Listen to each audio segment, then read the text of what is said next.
Supporters of President Donald Trump have camped out for days outside the arena in Tulsa. Woo-hoo! Whether by choice or lack of historical knowledge, President Trump has chosen to kick off his re-election campaign in a city notorious for racist violence and mass murder. In 1921, Tulsa's prosperous Greenwood neighborhood was known as Black Wall Street. When rumors spread about an encounter between a black teenage boy and a white girl, armed gangs of whites rampaged through Greenwood, killing and burning. Planes dropped incendiary bombs.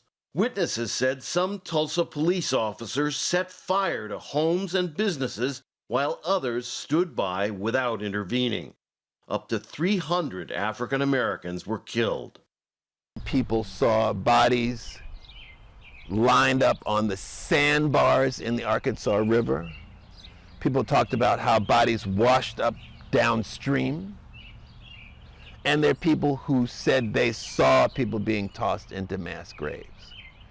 In 2020, Tulsa remains segregated with a history of racially discriminatory policing. As protests over the killing of George Floyd in Minneapolis seethed, a senior Tulsa police officer said this in a radio interview. Their research says we're shooting African Americans about 24% less than we probably ought to be based on the crimes being committed. In 2016, a black man named Terrence Crutcher was shot and killed by a white policewoman while standing next to his vehicle. Crutcher was unarmed. The officer was acquitted of manslaughter.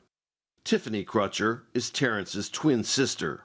The same policing culture that burned down my great-grandmother's community, Black Wall Street, also known as the Greenwood community, is the same culture that continues to persist today. It's the same culture that killed my twin brother.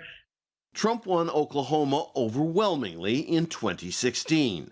Why then hold a rally in a state he'll almost certainly carry again?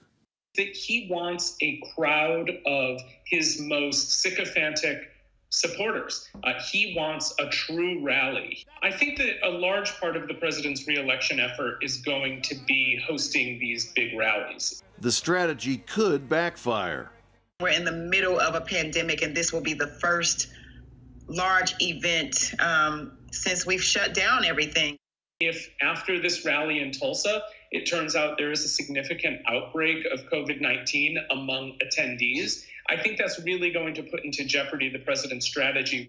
It's a volatile combination, a history of massacre, a bitterly divided nation on edge, and a deadly virus spreading fast, with a president poised to stir up the brew.